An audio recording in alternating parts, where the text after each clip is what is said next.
Good afternoon, everybody. Dom, we start off with Dom smacking the table and everything shakes. Classic, am I right? Classic. As you can see, though, we have a guest today. Finally, on our 28th episode, Big Nate is joining us. Big Nate is joining us. Big Nate is my nephew, Dom's cousin, and we love Big Nate, and we're hoping that he can enjoy this episode with us. And as you can see, I'm wearing my pomegranate shirt. Big Nate's wearing a The Child shirt, and Dom's wearing a Star Wars shirt. One of these doesn't belong, and it's me. Someone And didn't get the memo. someone didn't get the memo. And the background, what are we on a starship? Is that what that is? We are on a Star Destroyer. Star Destroyer. Darth Vader's Star Destroyer. Darth Vader's You know what it's Star called? Destroyer. Not Marauder. That's from a different Star Wars. Why are you whispering again? I don't know. What's it called? Talk about it later. We'll talk about that later. All right. So today we're going to start off with a coach's joke, but Dom wanted to bring us the coach's joke. All right. So, why was the Millennium Falcon easier to fly after The Force Awakens? Wait.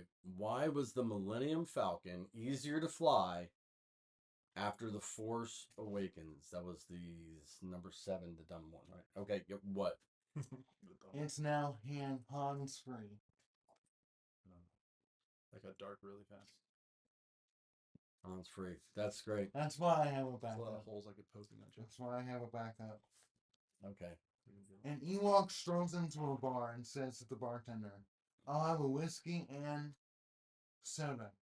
The bartender says, "Sure thing, but why the little pause?" "I don't know," says the Ewok. "I've had them all my life." A little pause. All right.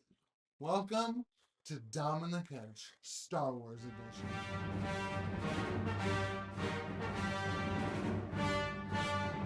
Yeah, so as Dom mentioned, Star Wars Edition. So, this Star Wars Edition is going to be very special in the sense that saw Star Wars as a kid, the original episodes, 4, 5, and 6. Later down the road, 1, 2, and 3, and then we watched the garbage that came out a couple years after that. But learning from Big Nate and his brothers and my other nephews, they kept talking about the Clone Wars and Rebels, and then Disney started producing their TV shows and such. And there is now, I guess, in the Star Wars universe or Star Wars canon, hundreds upon hundreds of characters. Yeah. And also including legends. Right, legends too. And so some are greater characters than others. So what we decided to do was go through our top 5 favorite characters from all of canon, correct? Correct. Canon and legends. Canon and legends. So we're going to start all the way down with old Dom over there. All right, so and we're going 5 to 1, and we'll see how they shake out. That's I good. go 5 to 1, and then Yes, yeah. Okay, I didn't know if I was going to do my 5. Good job, pre-production. We already spoke Got about it. this. Okay. Good job. So my number 5 is Old Ben Kenobi. Obi-Wan Kenobi. Original Ben. Specifically Old Ben? No, Or just he's just on my shirt. He's just on my shirt. Old Ben. But no, Kenobi. Kenobi. In general. So the Sir Alec Guinness Kenobi and the version Ewan McGregor. Ewan McGregor. Yeah. Okay. Any reason why? You're just gonna put that He's up? just super cool. Dom, I got news for you. I have like pages of notes for my characters. So I need a little more. I have pages as well. Yeah, I spent like 3 hours today typing notes on this. So Okay, give some backstory. Him and Qui-Gon believed in Qui-Gon? Qui-Gon. I don't think it was Qui-Gon. Qui-Gon Jinn is how you Qui-Gon? Qui-Gon. Qui-Gon. However you pronounce it, whatever. Qui-Gon. Qui-Gon. All right, Qui-Gon. Believed in Anakin when no one else did. And when Qui-Gon died, Obi-Wan took up that mantle and trained Anakin and that was just really cool how he did that. And then the whole fight scene in Revenge of the Sith, Kenobi didn't want to hurt Anakin, but he ended up having to because he was like, I can't let this go to crap. So basically, he just, I don't know, super cool character. I have more notes on my other characters. He is a super cool character. This was the last minute decision. I had a character, but I'm like, no, this one's better. Okay. Number 4. Wait, hold on.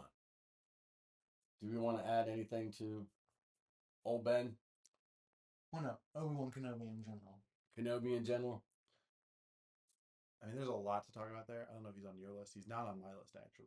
But I guess we'll Wow. I guess we'll find out if he's on my list or not. But there's a lot of cool scenes with Obi-Wan. My favorite, like, by far, is Clone Wars. I don't remember which season. He's fighting Maul and Savage Opress. And they basically double team him, and he gets a second lightsaber, and he single-handedly takes them both down. I remember that.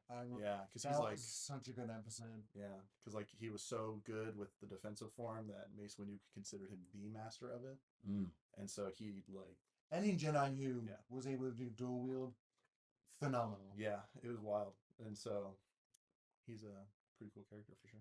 All right, my next one also on my shirt. As if I give a spoiler to my characters, Darth Vader. He's your number 4? Mm-hmm. Okay. Why? Well, a lot of people know him as a scary character, but for me, he's just complete savage. Like, I agree with that. Like, before he became Vader, he held himself back. But when he became Vader, he let nothing hold him back. He came into the anger and just wiped out everyone until he got his butt kicked by Kenobi. Hence why Kenobi is also on my list. That fight scene in Kenobi was phenomenal. And also how a character in a certain video game defeated him as well. I'm not going to mention it for those of you who might not have played it. I don't want to spoil it. Okay, you just mumbled a whole lot. Don't forget we're on a podcast. I know. For others of you don't understand, I know what you're talking about. Yeah. I'm caught up. For those of you who it's from a game, I'm not going to mention it. Why not? I'll say that game is like 12 years old now, so I feel. All right, if you Jedi Survivor, there's a character named Seer. Oh, that is not who I thought you were talking about. Okay, continue. Who fights Vader? Mm-hmm. And yes, you said it was fine, so I did. It's fine. And so destroys Vader, doesn't kill him, but I don't think she destroyed him. I don't think we played the same mission, Dom. Okay. She did her best, and then she got obliterated. Right, she very lost quick too. But also, she was able to damage him. Yeah. And when Cal tried to fight him in Fallen Order, he did nothing. That's true. I mean, she did do better than that, but she was also a master. Cal was not. That's true. I thought you were talking about Force Unleashed. Oh, I'm getting there. Okay. I'm getting there. I'll start talking then. All right. Are you still talking about Vader? No, I'm on to my number 3 because you. Well, did you talk about his weakness? Because you mentioned his weakness, and then you never even said it. Oh, is it? Like his actual like Legends and canon weakness. Was the anger? No, it was electricity, bro. Lightning. Oh yeah. That's how he's defeated. Right, in every like canonical defeat of Vader. In fact, there's actually a comic where he challenges Grand Moff Tarkin to defeat him in battle, and so his whole like armada hunts Vader, and he takes him to a planet where there's like lightning strikes, and then has a confrontation where a lightning strike hits him, and it destroys his armor, and he has to go like get new armor, so he doesn't die, and like Tarkin actually almost takes him out. My boy is wicked smart. Yeah. So it was wild. You should look it up. It's really good. Okay. But it's the famous line of Vader where he's standing there. They get his lightsaber from him at one point. He finally gets it back, and all the people are surrounding him, and it's like this famous line where he's like, "All I'm surrounded by is fear and dead men," and then just wipes them all out. So I'm glad you mentioned Force Unleashed. Yes, because that is where I'm going next. Galen Merrick. Did I say his name right? Yeah. Okay. Star Killer. Star-Killer. Months ago, this guy would not have been on my list, but I decided I was going to play the Force Unleashed games. Good decision. Oh, so good. Oh my gosh. They're #1 over Fallen Order and Survivor. Oh, okay. For me. Aggressive. For me. Force Unleashed 2, the ending where you fight Vader, holy crap. If you, I accidentally chose the wrong option where I died. Classic. I didn't realize that if you captured him, I thought you would end up dying too. Yeah. I was getting into the dark side, whatever. But you almost obliterate Vader. Because your Force Lightning ability, I just kept spamming that because that's just what I do. But I don't know a lot about the Starkiller character. And like, I have to play through the games again to get the full story. But basically, he's just a really powerful character, and he has this one ability. It's like the Force Repulse, but it incinerates everyone. Yeah. I watched some of the cinematic movies that they have out there from the game. Those are cool. Yeah. He's just very overpowered. They actually brought Force Repulse into canon officially. I don't know if you guys noticed that in the Acolyte. Yes. Which, by the way, just got canceled. Really? Yeah, they just announced it. Season 2 is canceled off the table. I agree with it, but I disagree with it. I liked it, but at the end, Saul does a Force Repulse. Okay.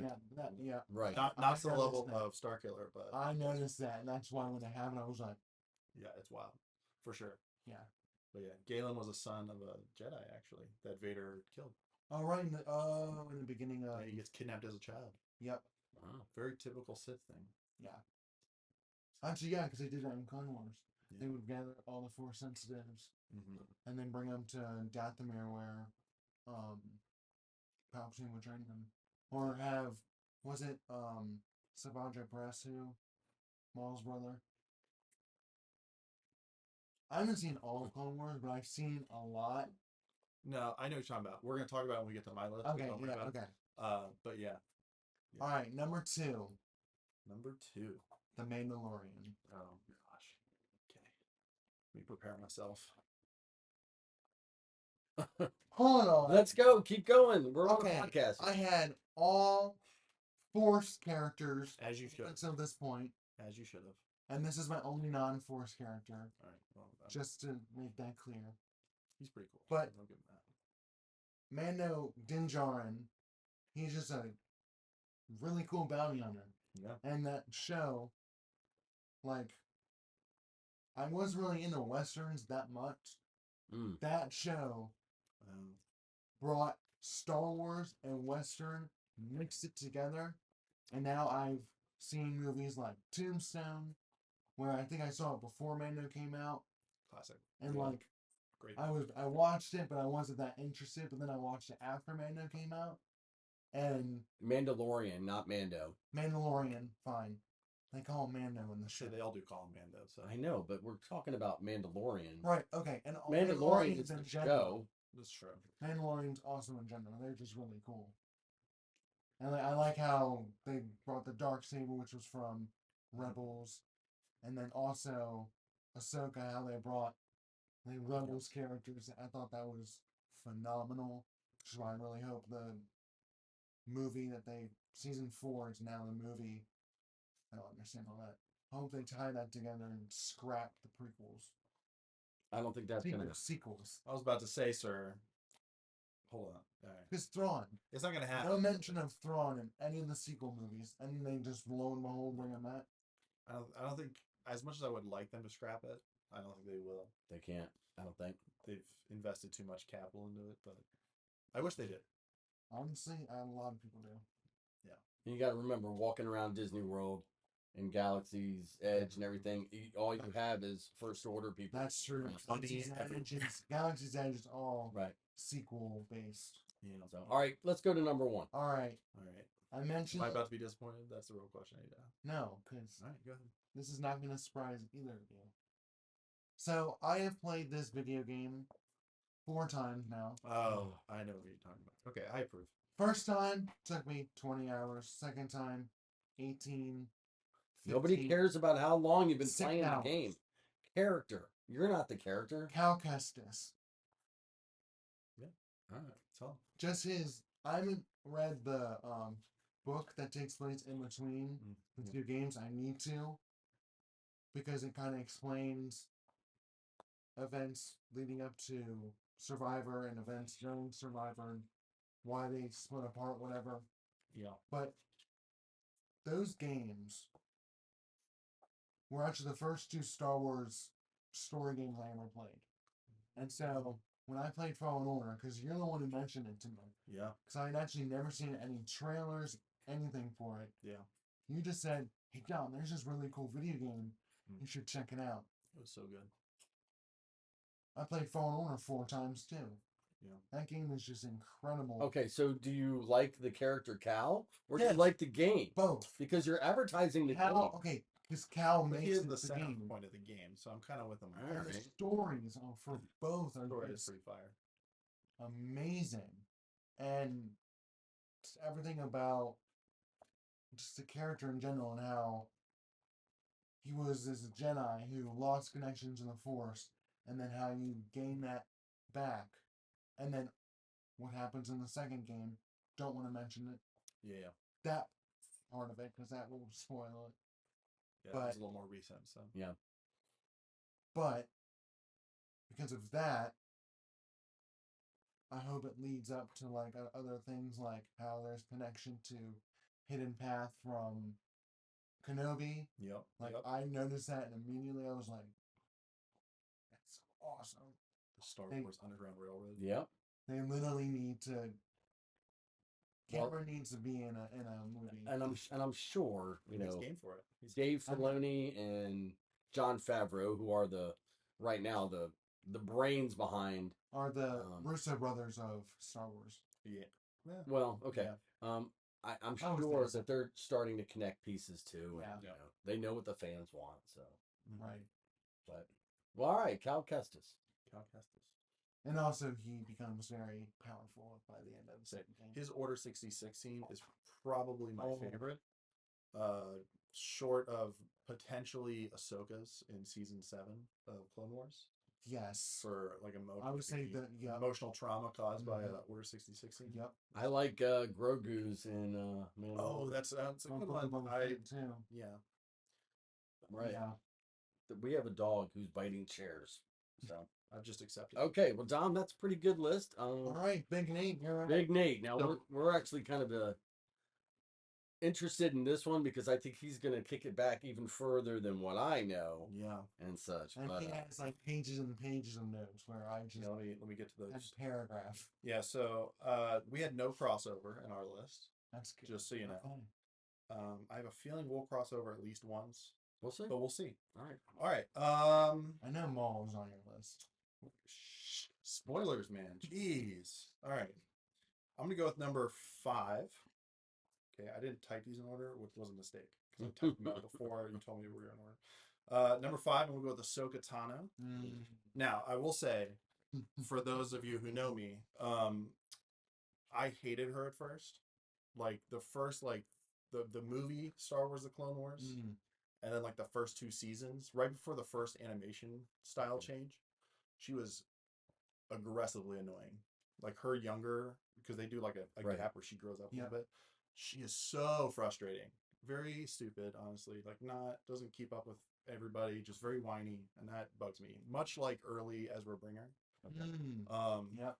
For the same reason I didn't like him. Anyways, but she very much redeems herself. So I just wanted to talk through some of my favorite moments. She was falsely accused by the Jedi Council. Right. Stood her ground, proved her innocence, and then realizing the corruption and arrogance of the council, walked away, which took incredible guts to stand in front of a Jedi Council, who apologizes and says, "I'm done." Right. Walks away, carves her own path. I've seen those episodes easily 4 times. Yeah, and then she proceeds to survive Order 66 while saving Rex in the process. Takes out his inhibitor chip and like saves him. Right. One of the coolest sequences ever. Yes. Especially when you get the parallel between her early training with Right. Anakin, Right. where he gives her the second lightsaber to be able to, and that's the only reason she survived. Just storytelling. I'll have to show you then. Okay. Yeah, are you not caught up on that?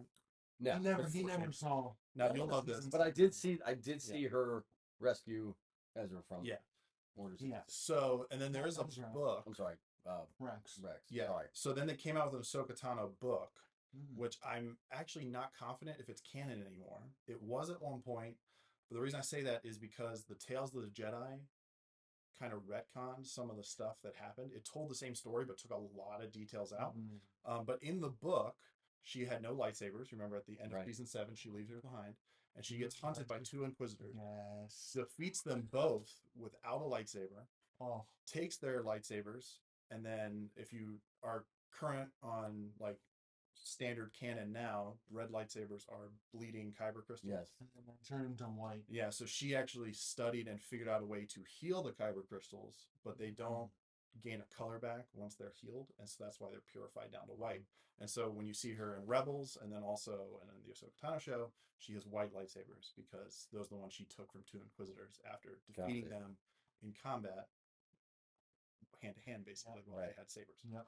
Really, really cool section of the book. Highly recommend. So she's number 5. Real quick, what is the owl that's always flying around her? Ooh, so that's a great question. So I think it's the island of Mortis in Clone Wars. So basically, you have Obi-Wan, Anakin, and Ahsoka. They end up on this island of, what is it called? It's like the family, and so there's a father, there's a daughter, and the son. And so basically, through a series of events, Anakin is revealed to be the chosen one, and the son tries to seduce him. Which actually, I'm going to come back to that later with one of my characters. So remember that. All right. We got callbacks in this episode. So basically, through a series of events, the daughter ends up dying. Right. And the daughter is then basically, it's implied that Ahsoka kind of takes her place because she sacrifices her life for Ahsoka. And so there's and so the owl is kind of a symbolic part of that kind of Mortis family, and so she follows Ahsoka throughout her whole life. Also, in Rebels, I know I haven't seen all Rebels, but I've seen parts where like the son and daughter were kind of like representation of the Force. Yep. The light side, the son was the dark side, daughter was the light side, and the father was like the connection. Between the two. Got it. It was like the triangle. Yeah, so the father was keeping balance, and basically, once Anakin was revealed to be the chosen one, the father was like, "Hey, you're supposed to take my place." Got it. But the son basically tried to sway him to his side to basically take the balance, and then a whole lot of stuff happened. Why he became Vader? No, that gets into some other things, but like if you watch Ahsoka, he shows up in that, and a lot of people think depends on because you see his light side and dark side in that, so you kind of have balance within his spirit. And so a lot of people think that he is now taking the place in the Mortis realm of the father and is now keeping balance behind the scenes. We don't know for sure. It's good theory, but it's a theory. Which is why you have Anakin back, but he also pops into his dark side form from time to time as he. So there's kind of there's a lot of things. They can do that now. All right. Insane. Tom. All right. Relax. Sorry. Number 4. Number 4. I'm gonna go with. All right. I don't know if you guys have heard of this guy. All right. This is Knights of the Old Republic. It's a game called Revan. Revan, I have heard. Darth Revan. So he's actually not. Also, hey, Dom, whose list is it? So I know you have this guy named Revan, right? And so he starts off in the games, actually as a Jedi. He's trained as a Jedi, and then him and a guy, Malik, go to like the outer unknown regions to investigate a Sith threat. And through a series of events, they basically both get taken over mentally by the Sith Emperor at the time. Gets sent back, and they basically like try to decimate the Jedi and conquer the known world. They, in the process, break themselves free, and then they form their own Sith Empire, which then proceeds to conquer the universe. In the process, Jedi Malik becomes basically the apprentice. Darth Revan at this point becomes the Sith Master. Revan gets basically knocked out and taken captive. That is basically starts the next section of the game where he wakes up with amnesia and doesn't remember who he is, and they retrain him as a Jedi. That's when he has the purple lightsaber and things like that. And it's really cool because he gets trained as a Jedi, and then proceeds to defeat his own empire. Right. Because that's what he does. And then I want to play this. He eventually finds out the truth of who he is and kind of wrestles with that and doesn't have many of his memories. But then he actually like kind of settles down and actually gets married and has a kid. But then memories start popping up, and he abandons his wife and kid to go investigate the Sith memory he has in the outer things. Gets captured by the Sith Emperor again and is basically tortured for 3 years. Then his friends rescue him. He has a really rough life. And then eventually gets rescued and then gets captured for 300 years, where he's basically tortured every day, and eventually wakes up, and you get this really weird like thing that happens where like his like psyche is split into two, the dark side and light side, because he tried to die and give himself up, but like the anger and torment that he sustained for 300 years like split, and so his dark side remained while his light side tried to become one with the Force.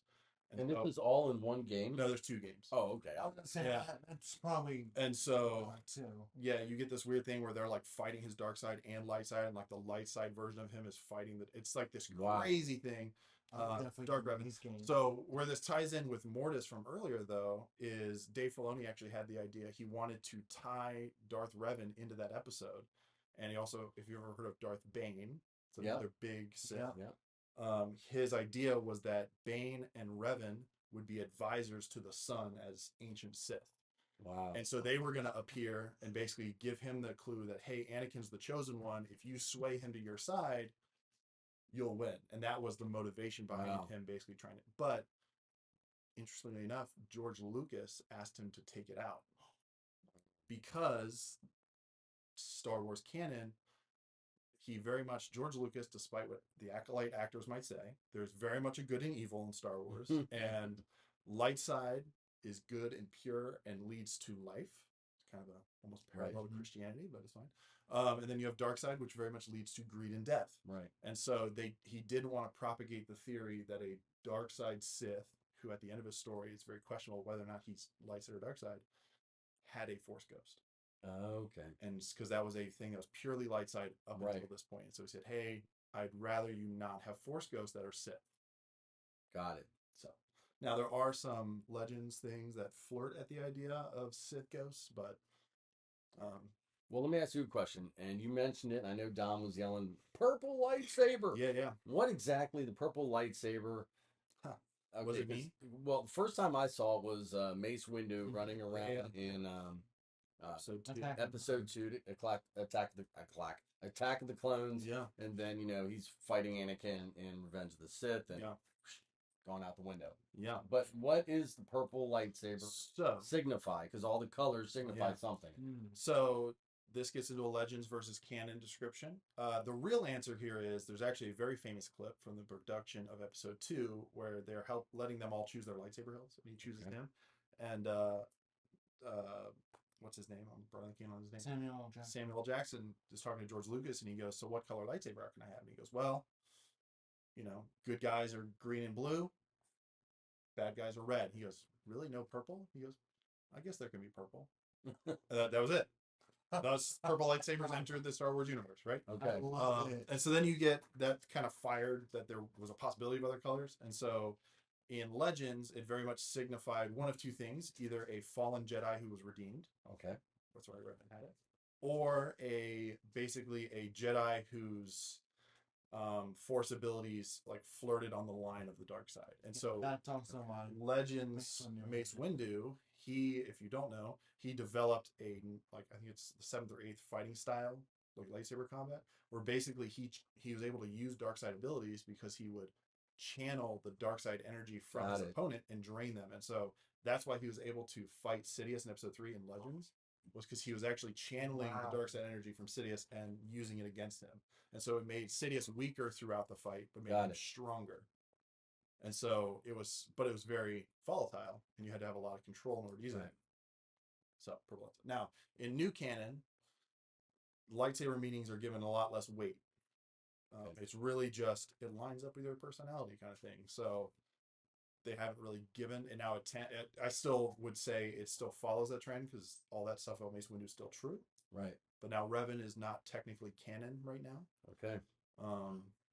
So which sucks. Although they did mention his name in Rise of Skywalker. There was the first order, the red first order people, whatever, last order or whatever, right? Heck, it's called.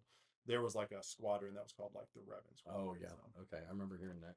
So, but okay, well, as you can see, there's again, the nerd dive. My boy is wicked smart. Yeah, and so I said it twice now. I might say it again.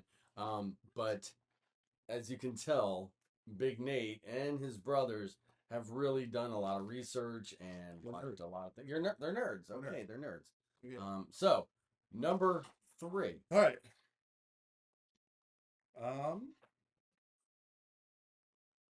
I'm gonna go with Luke Skywalker. Okay. Now let me clarify. Not current canon. Got it. Okay. Not current canon. Good. My boy Luke Skywalker would not die because he needed a nap. That's just not how it works. Okay.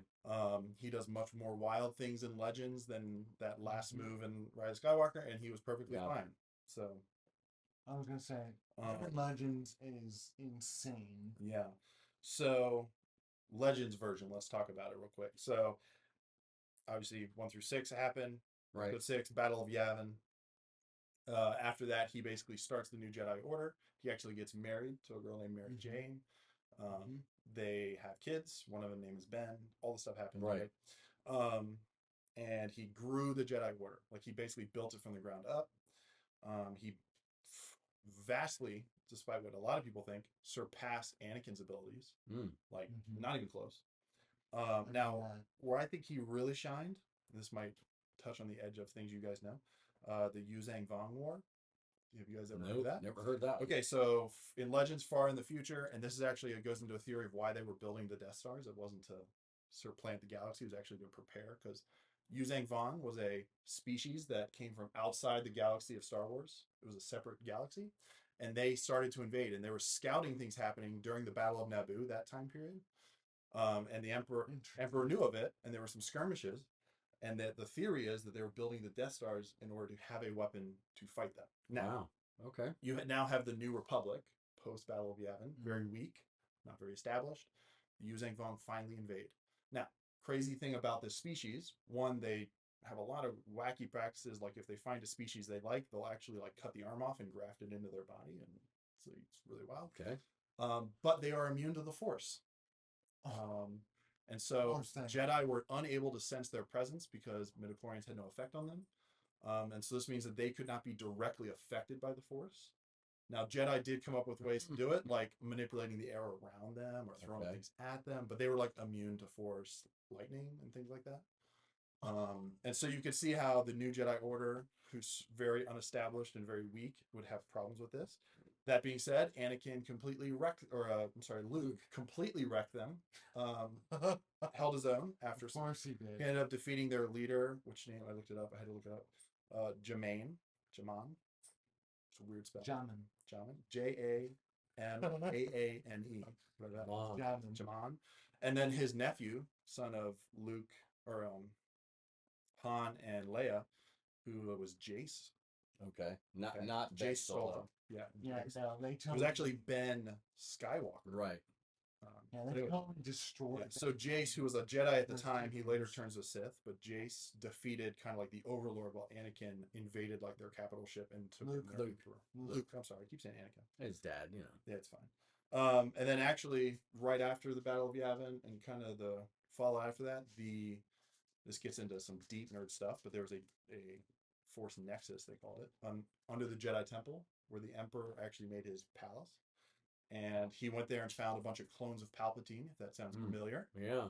That was stolen. Somehow Palpatine returned. Except they actually had a very thought out reason why. And he ended up defeating like 20 clones. It's a really cool scene where he is fighting Palpatine at different ages. So there was like a middle school version, and there was a high schooler or like a teenager, and then there was like an adult version. That's cool. But then he ends up falling to the dark side during this time. Luke. Wow. For a brief time, and then his friends end up coming and getting him back. But anyways, so then after that, and the Yuzang Vong ends up, they win finally. He steps and takes his place as the Jedi Grand Master, and continues to grow the Order. They kind of have a time of peace. There's another Galactic Civil War. A bunch of other crap happens. See, why couldn't they make that canon? Yeah, they had some crazy stuff. And so he basically grew and kind of shepherded the Jedi Order for years, and then it was like 45 years after the Battle of Yavin, he retires.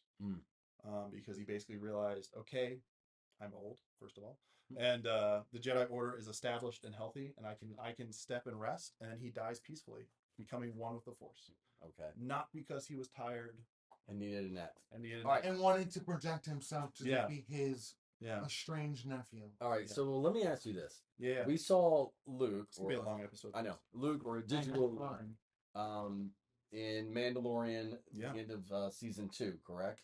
He was built a temple. Right, he was built. No, before he was built a temple, he came to get Grogu from Din Djarin, but he came and he obliterated the and had the exact hallway scene that Vader had. Yeah. Well, not the exact, but very similar. Defeated the Dark Troopers. Dark Troopers, but he was doing so many different lightsaber stances, and he also did the Force Crush right? Yeah.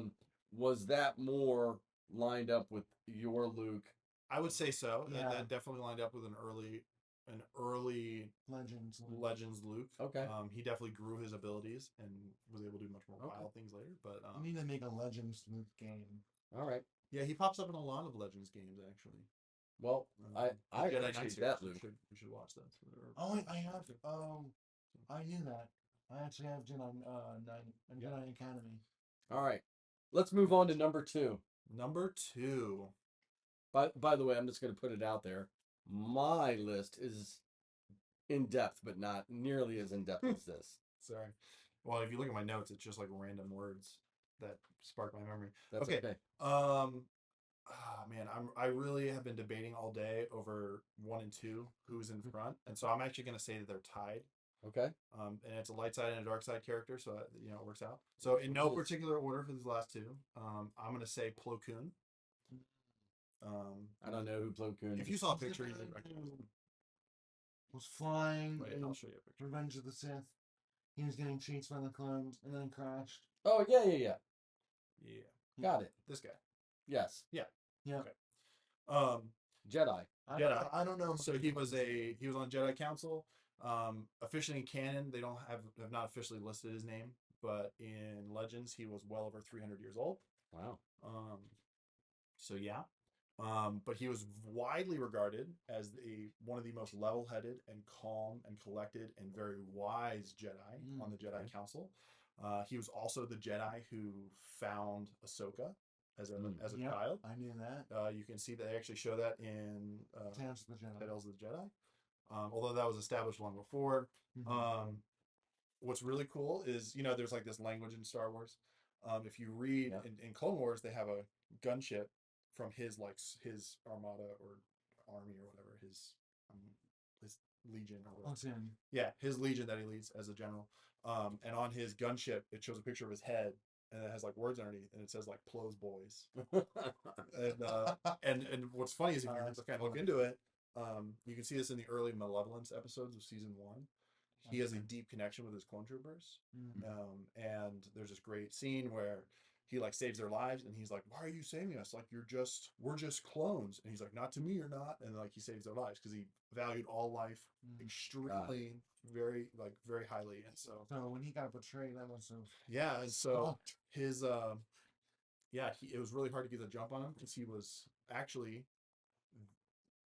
It actually says this in current canon that he was one of the best pilots in the Jedi Order, rivaling Anakin Skywalker, which, if you watch Star Wars, is a big deal. And so he had a lot of trust and faith in his clone troopers, and they were extremely loyal to him.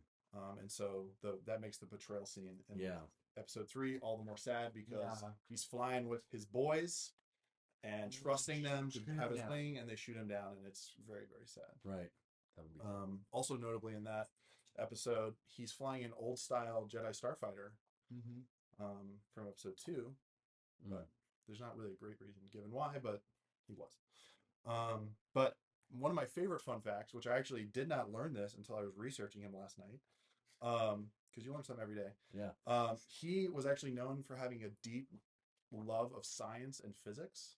in the Star Wars universe, and so he studied it, and he was known to manipulate and study the Force and how it could influence physics. Wow. And so while he was in combat, he would use the Force to manipulate his environment to make attacks and shots miss him. And so it was notably very hard to hit him because he would like manipulate the air or the ground, like as a combat. So he'd use science to fight, which is just the nerd in me loves. So, oh, and also this is a Jedi or a Legends thing. I don't know if you knew this, but there's a Jedi version of Sith lightning. No. It's called Jedi Judgment, or Electric Judgment, or just Judgment. Is that what Yoda uses? No. So Yoda knew about it and was able to do it. Okay. But he absorbed it. Yeah, so he absorbed it. Oh, gosh. Jedi Judgment or Electric Judgment is actually forbidden Jedi practice because they thought it flirted too much with the dark side. Got it. But Plo Koon was one of the few Jedi who were even able to do it and openly practice it, and basically said, "I don't care," because he was so controlled over his emotions that he was literally and it actually came out yellow. Wow. So, yeah, that's good stuff. That's good stuff. That guy was he was a goat, man. He also was the Jedi who like investigated the murder of Sifo Dyas, which if you know the whole backstory there's an arc in Clone Wars where he actually goes. There's like this question over Sifo Dyas and how he ordered the clone. Because if you remember in episode 2, the Kaminoans say that Jedi Master Sifo Dyas ordered the clone to be made. And so the Jedi thought he died. And so he actually goes to like the crash site of where Sifo Dyas was supposedly killed and investigates it, and ends up being a huge leap into uncovering the plot, which led to clone troopers finding the inhibitor chips and all this other stuff. So now he was not aware of all that, but he put pieces into place. So wait, the reason that Fives went crazy was because he didn't really go crazy, but no, because he knew. Yeah, but it wasn't because of Plo Koon. It was like Plo Koon like let up, kind of got the dominoes rolling.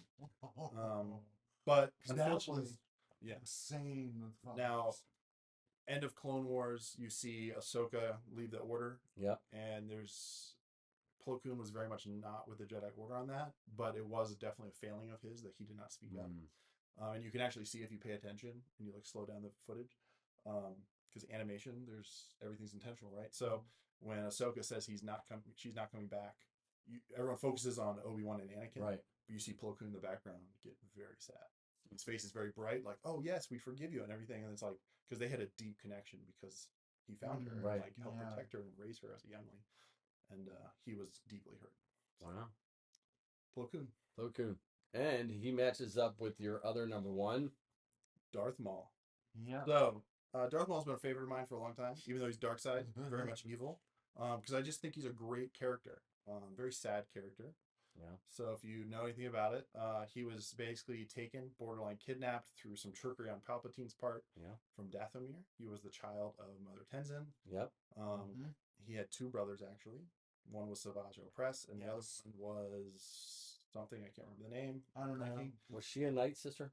She was the Night Sister. She was the Mother Tenzin. She was the mother of mentions and following. Yeah, so there's a lot of connections there. So he was taken as basically a child, and then they try to get him back, but basically they brainwash him. He doesn't want to go back. Right. And he's raised by Palpatine, and actually there's heavy theories that during that time he actually recruited him before Plagueis died. Oh. And we know that because Plagueis was actually active in episode 1, according to some book, Legends book. Anyways, but he was classified as a attempt that they made with bringing Plagueis into canon, and then so he was classified as a Sith assassin, which is like a subset of Sith Lord, but he was still Sith. In Legends, it's very cool because he was basically sent and was continually tested by Palpatine to like make him more angry and create violence and blood. Very sad story if you think about it. Like he was just set up for failure.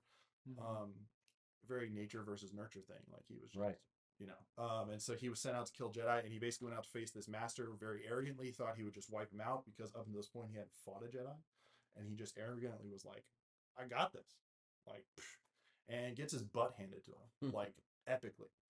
And he basically says, "I need something better." And so he goes back to his ship, and there's this very famous clip from a comic where he takes 2 lightsabers and welds them together And there's a scene where basically in Legends, if you know your stuff, dark side crystals, red crystals, were not bleeding kyber crystals. They were actually synthetic crystals. Oh.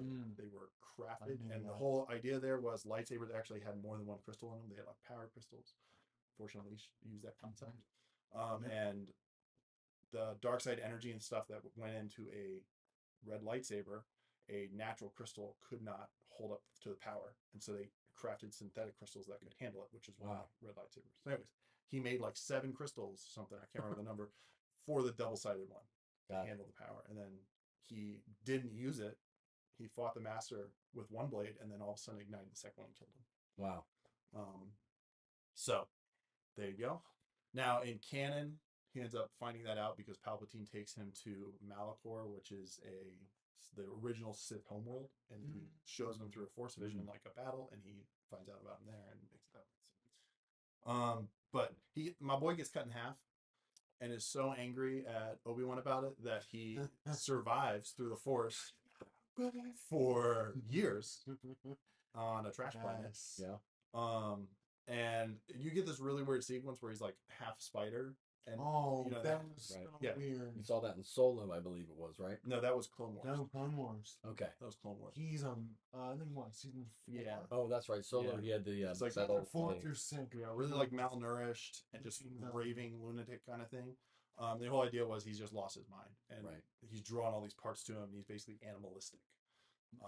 And so then he gets kind of recovers, he gets new legs, and then basically goes on a killing spree to get revenge on Kenobi.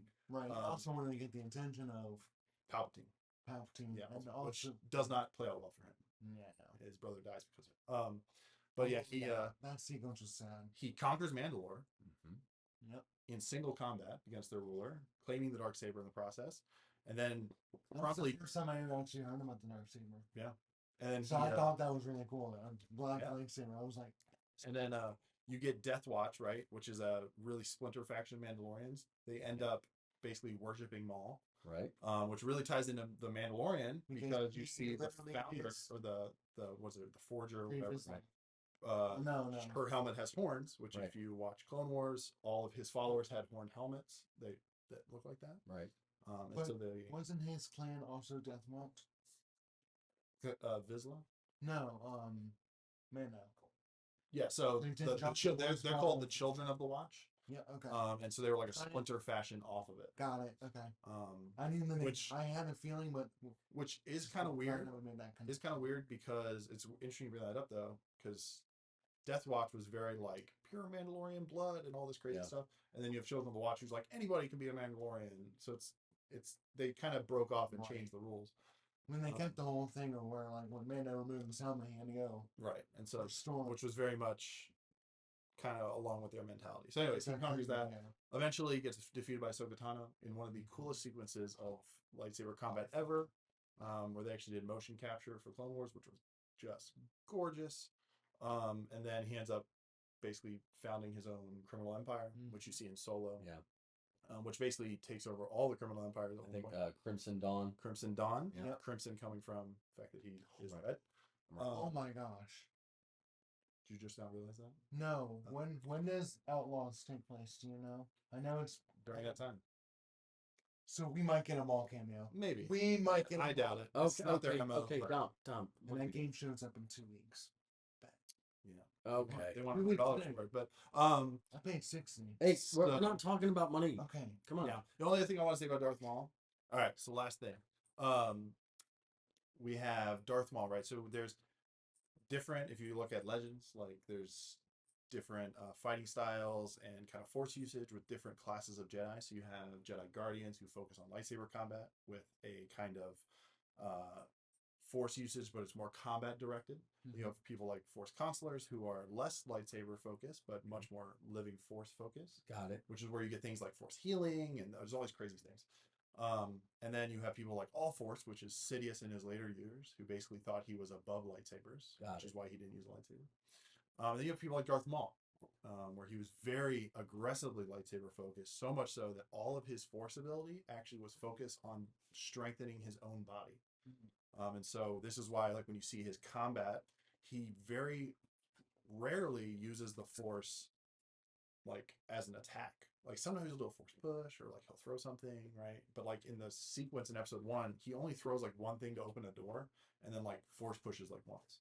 The rest of the time it's combat. And he's doing all his acrobatics and all the strength in his body, which ties into when he eventually gets killed. He's able to basically focus his dark side hatred and to preserve himself because that's what he used to. Yeah. Got it. Now the only exception to this is season 7 of Clone Wars, where he goes on a rampage without a lightsaber, and he absolutely decimates the whole, Republic cruiser, Vander class cruiser. That was insane. It's a really cool sequence, but Insane. Dom's word of the day. yeah. Now what's cool is the voice actor for Starkiller is actually the same one who voices Maul. And he's actually a aggressive Star Wars nerd. I knew that. And he actually got his job because he corrected Dave Filoni during his audition. Dave Filoni was doing something, and he corrected, said, "Hey, that breaks canon. That is a contradiction." And then they were like, "Oh, he really cares about Star Wars then." And so they actually gave him input and stuff. Wow. Got a job because you know your Star Wars. That's right. So when your mom tells you that Star Wars takes you nowhere, It could get you a job. So, anyways. All right. So, thank you, Big Nate. He yields his time, and that was a good 30 minutes of Nate talking, which is good because this is what he's here for. We've been talking about Big Nate for long enough. I know. And, this is why we just waited. We waited for the right Nate time. So, my list is not as awesome as Big Nate's. It might mirror Dom's a little bit because I did more research than Dom. Of course, he likes to talk with his hands the whole time. I'm not going to. I watch you do that. That's true. But when I'm passionate about something, I'm not as passionate about this. Number 5 for me showed up in episode 9. Oh, jeez. Yeah. Oh, that scares me. And it was dragging. And I got sick and tired of listening to Finn complain and, dream about Rose and Rey, all her little things, all her little quirks. And we needed something, like a comic relief type thing. Poe Dameron had literally just talked about how he was running Spice, like a drug dealer, and they were going to get the droid taken care of, C-3PO, and all of a sudden, Babu Fink showed up. Frick. And he was like, his little voice about that big. And it's an Italian accent, 100%. I don't think it was. It was just real squeaky. Sounded like he was Italian. Okay, maybe he was. I think Italians everywhere are offended. Yeah, I think so too. Thanks, Dom. Anyway, he's a droid. He works on droids. And he was on Kijimi, I guess. Kijimi. Kijimi. And that gets blown up. Nice. Thanks. Anyway, he gets blown up, but he does not get blown up. He stays in. But he was a little bit of a comic relief when that movie needed something, and he just kind of sparked something where I was like, oh, well, this is a fun movie, I guess. And then it went, and then towards the end, he showed up again. Like, oh, great, Baba Frank.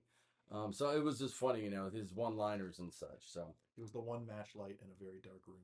Yes, one matched light, one lit match. All right, number 4, I thought would be on one of their lists. Oh yeah, General Grievous. He almost made it. General Grievous. Almost made it. For those of y'all who don't know, and I didn't see him in was it Clone Wars or Rebel Wars? Yeah, I didn't see him in Clone Wars. Major. I mean, I saw him, but I didn't pay attention. Actually, in Clone Wars, they actually bring up what happens to Dathomir. Yeah.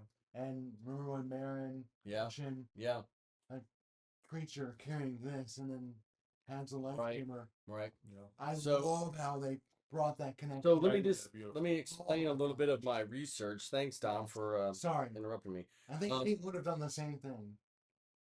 Grievous is a powerful cyborg. He's a machine, really, and so he is taught during the Clone Wars by Count Dooku.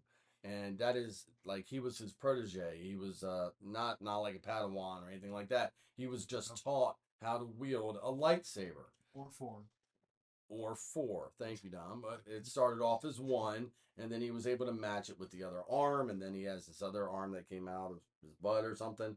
But he became almost like a Jedi hunter. And when he would hunt the Jedi and defeat them, he would then take their lightsabers. Yeah. And, he showed General Kenobi. You know, that's how he kind of spoke with the. Hello there. Okay. General Kenobi, All right. I'm expecting. It's okay. See, you know what I'm saying? Anyway, so he showed him the lightsabers that he'd been collecting, and during Clone Wars, the movie, or I'm sorry, not TV show, Attack of the Clones. Is that it? Yeah. No, Attack of the Clones. Thank you. Do me a favor. Take your body. Grievous was in Attack of the Clones? No. Yeah. Yeah. No. Yeah. No. Didn't he find out at the end of that? No. All right. Whenever he was, and he. Revenge of the Sith. Anyway, they fought him on. I don't know. He was in a cave somewhere. Oh, that's a Clone Wars episode. Oh, okay. Anyway, so he found him and he shows him the trophy room. Right, he showed him how many lightsabers he had. When did you see that? I don't know, dude. There's this thing called YouTube. Okay, well, you were doing the research. So anyway, and you know, he showed him what he had, but then he also had the fight scene with him where he was wielding 4 of them at one time, but General Kenobi wound up defeating him and killing him and such. Yeah. But I really like Grievous. I liked his character, and the fact that the clones were literally not the clones, but the droids all followed him, and you know, General, you know, and that type of thing. So, anyway, I really liked it. I thought it was really cool how they did it, and it's really neat effect. The other thing that I was going to say about General Grievous is that in my research, I didn't know this, but he actually went up against Kenobi 9 different times. Yeah. Which is wild to think. I did not. I have a reason for it. Wow. Keep going. What was your reason? So it's because when they wrote episode 3, they hadn't planned for the TV show yet, and the opening line is like, you know, Anakin's in there and he walks in, and Anakin's like, "Oh, General Grievous, you're shorter than I expected," implying that they've never seen each other before. Right. And so the entire time in Clone Wars, they had to make it so that Anakin and Grievous were never in the same room together. Oh, and so they like narrowly miss each other the whole story. No. And so every time he fights a Jedi, it has to be Obi-Wan. That's funny. Or Ahsoka. Yeah. They fight both of them, but they don't. He never sees. I mean, that's funny, but it's hilarious. Yeah. Yeah. That's wild. So no, Grievous, you're shorter than I expected. All right, so then I want to get into number 3. I do like Din Djarin, the Mandalorian. And I liked it for a couple reasons, but I like him and I like his character for a couple reasons. Obviously, his real name is Din Djarin, and his parents were being attacked by droids, and he was orphaned. You know, his parents died. He was orphaned, and I like it because he was adopted by the Mandalorians. So that's the reason I like it. Now, once he was adopted, I forgot to mention that little tiny detail. Yeah. Once he was adopted by them, he was trained by them to be a warrior. Yes. And in the process, he became a bounty hunter. Now, what I really liked is that, you know, they called him Mando. We already addressed that. And so everybody called him Mando. Hey, Mando! You know, that type of thing. He never corrects them. He never once said, "My name is Din Djarin." In fact, he played a really, like, tough guy. You know, he's kind of a badass. But he kind of played this guy where language, coach. Sorry, where he just kind of sat back and he didn't say. Make it explicit, but he didn't. On there. He didn't say anything unless he had to say something, and so he does a lot of his talking by his actions and not because of his mouth. But I also really like the way that even though he was adopted, his name's Din Djarin, but even though he was adopted, he was taught to follow the creed. Right? Yes. And so, over the course of the first episode, all the way through the Book of Boba Fett, you can see him changing. And yes, the creed is always there. This is the way. But he's also adapting to the situations around him. He's adapting to the people around him. And he's making himself a better person because he has the history behind him, the creed behind him, and he's also adapting from the people around him as well. So I don't know. I like that. I took it probably a little bit deeper than it needed to go. But yes, I am excited to see what the movie comes out. By the way, if you go and research like Grogu's name, it's now Din Grogu. So. Oh, that's right, because he was adopted by. Grogu is now a Mandalorian. That's right. So All right. Well, one thing that Go ahead. You forgot to mention, well, both of you forgot to mention actually, is I find it hilarious the sequence of him having the Darksaber. Oh yeah. And we couldn't even ruin it. Well, and you know why?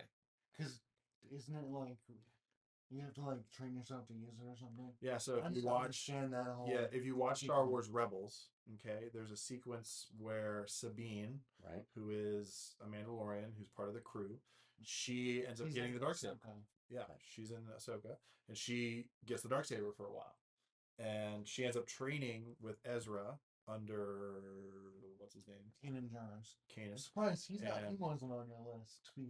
I mean, he's a really Stay cool guy. focused. Stay focused. That's about it. He's a whiny boy.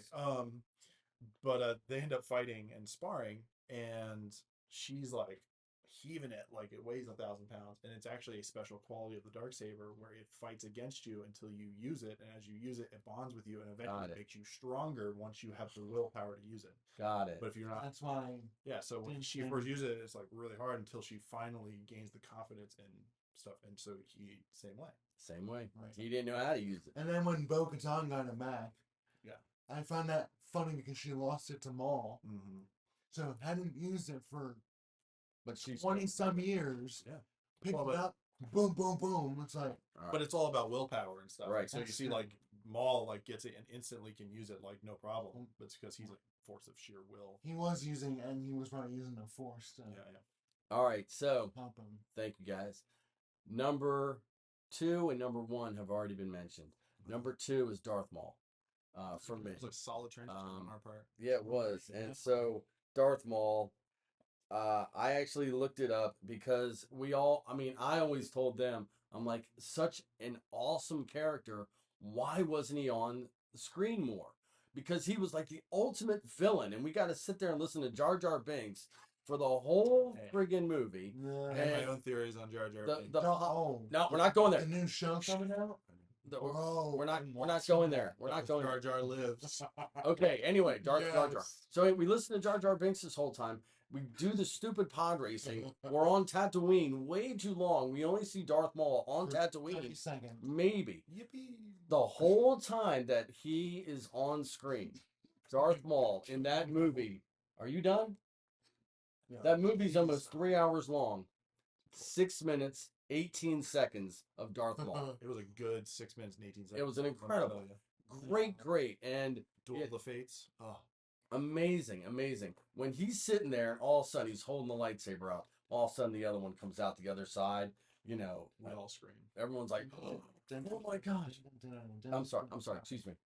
We're gonna Are you done? Are you done? Pinching me. I just pinched Dom so he can come back to reality. I don't know. I thought it was great. Of course the backstory, Nate gave us a backstory that he was kidnapped or trained by Palpatine, but Palpatine was Sidious at the time, so I don't know, it kind of goes a long way, but the whole idea that he was defeated by Obi-Wan, and then he really became obsessed with going and finding Obi-Wan, and I did watch their last moment together when Obi-Wan did kill him. Beautiful. And literally he's holding him at the end, that type of thing. So so many cool things in that fight. Yeah. Oh my gosh. And again, I highly how he recommend. defeats him is it's glorious. All right. Yeah. And let me go ahead and finish up. Number 1, Ewan McGregor's Obi-Wan Kenobi. Not Ben. Not old Ben that we said almost an hour ago. Okay. So I meant episode normal Obi-Wan. Episode 1, 2, 3, and then again we I would say in the Kenobi show, Obi-Wan Kenobi show. And what I really liked, again, kind of like Mando, is you see his progression. Originally, he didn't want Anakin going with them, but he understood and respected his master, Qui-Gon, and so that's the reason he brought Anakin along. And so often he would fight along with Anakin in Clone Wars and such, but he would have to stop, teach him, and then bring him back together a little bit. And then episode 3 when they are fighting each other on Mustafar, and just that whole scene was just, you could just feel even after he defeated Anakin, Anakin's sitting there burning and, like a marshmallow. You could just feel the dread. From then on, Obi-Wan, you could see it, the dread in his face. Even when the twins were being born, there was no happiness, there was no joy. He was sad. He was just sad. He lost his family. Anakin lost his brother. Padme, His brother. yeah, consider him his brother, and so I don't know. And then we see him again in Kenobi. He's still this distraught person with no joy in his life. Right. He's trying to be with Luke or see Luke, and Owen's like, nah, stay away, man. And he's like, well, he's got to be trained, but there was no joy. And then towards the end of Kenobi, we start to see that joy come back in his life, and where he can feel again. But you got to think of the sorrow that Ewan McGregor played through this. He saw his master get killed. He saw his best friend become this monster of Darth Vader. He lived through Order 66, and he saw the entire Jedi fall. And then Padme going through her loss, all this dread, and I really think about our lives a lot of the time. We go through all this dread, but at the end of the day, we got to remember who we are and get back to what makes us joyful, like doing a podcast. Deep. So anyway, I don't want to hit Obi-Wan too hard. I don't want to hit my list too hard. Have you ever read the comic? The Obi-Wan comic? I don't read comics. Come on, man. Also, there's a truly depressing line in that where it's Owen being stupid with Obi-Wan because he wants to train Luke and him tonight, and he Owen gets really irritated and snaps at him and goes, "Haven't you killed enough Skywalkers?" Wow. And it was like, wow. Wow, what a jerk. What a jerk. All right. Is he wrong though? He only killed. He didn't kill any. Yeah, Padme. Well, Padme Owen didn't know that Darth Vader was okay. Okay. All right. So, Owen didn't know that. Off of our top 5, we're now going to go into Can Dom Do It?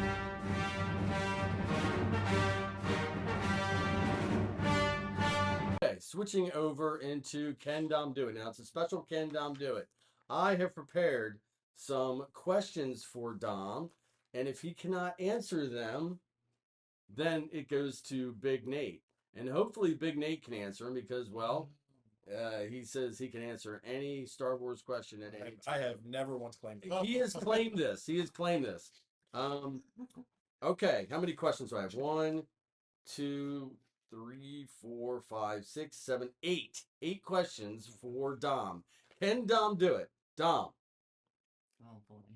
Although viewers learn eventually that she is a Skywalker by birth, what is the surname of Princess Leia that is taken from her adoptive parents? What is it? Organa. 1 for 1. Okay. But she keeps it actually after. Yeah. Yes, it does. Okay, next one. At the start, and do me a favor, let me finish the question. Okay. At the start of Star Wars Episode 3, Revenge of the Sith, Obi-Wan is on the hunt for which villain he must defeat in order to end the war. General Grievous. I was about to say. General Grievous, we literally just talked about. I know, but I wasn't sure if it was. We know, because Dooku being there was Oh, that's a good point. Surprise. Okay. That's true. All right. Because Grievous. Technically, at the beginning, he was hunting Dooku.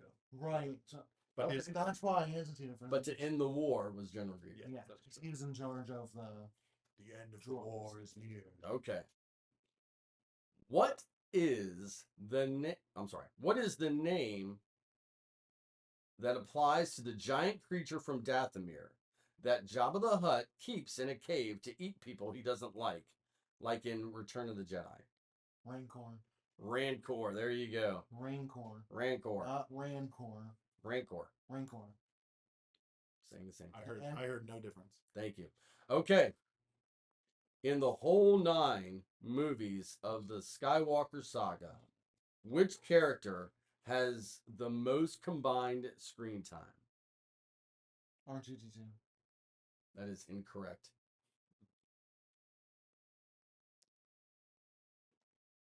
I was going to say either C-3PO. That is incorrect as well. Really? Okay, hold on. Wait. Don't say else yet. Let me think about this for a second. Oh. Which character in all 9 episodes has the most screen I'm time? just trying to think of other characters that go across all 3. Or it could just be the last 6, I guess, that they're in. Or the first 6? Or the first. Yoda? No. Obi-Wan. Okay, I'm not going to let them just sit out there and twist in the wind. I don't know. I think I know. Anakin, Yeah, that's right. Anakin. Darth Vader. Oh. Because he switched over to Darth Vader. He was in a lot of stuff. Okay, that was their first one. That was a tough one. It was kind of a trick question. That was kind of weird. Because R2-D2 is literally in every Yeah, but he's not on screen Star all the Wars time. movie. Okay. He has a lot What of character on The Mandalorian was actress Rosario Dawson playing? Oh gosh, what's her name? Oh. From episode 4 of The Sanctuary. Oh, yeah. Okay, never mind. I know. Rosario Dawson. Which character was she? Oh, the shock trooper. That is former. That is incorrect. That's what I was thinking of. I know that's incorrect, but I'm trying to. Big Nate? Ahsoka. She plays. I thought it was that, and then I the name Dawson clicked, and it's Ahsoka. Wow, can Dom do it? Started strong. We're falling away a little bit. I'm bad with actors' names. Okay. I didn't know that. We're diving deep into nerdism right now. Oh boy, here we go. What Star Wars character is a childhood friend of Luke Skywalker who flies his X-Wing squadron at the end of Episode 4, A New Hope? And I need first and last name. Oh, jeez. I know last name is Wesley. No. Wait, friend? His friend, Luke Skywalker's friend. And he was his, You better answer it because Big Nate's ready to go. Go for it. Biggs Antilles. Biggs Darklighter. Oh, I thought it was Antilles. No. Which one's Antilles? Biggs Yeah. Darklighter. Biggs Darklighter. But you remember he runs into Biggs in the hangar. He goes, Biggs, what's going on? Who's the honor? Right now, Dom is 3 out of 6. Who's the honor wingman? The guy that's been in all of them. Wesley. No, the guy who. Yeah, John Favreau plays him. No. I know who you're talking about. Anyway, Dom's on the thing. Okay. 2 more to go. Can Dom do it? In the movie Star Wars, R2-D2 claimed he was property of Obi-Wan Kenobi, but C-3PO disagreed. Who did C-3PO claim was their former master? Anakin Skywalker. No.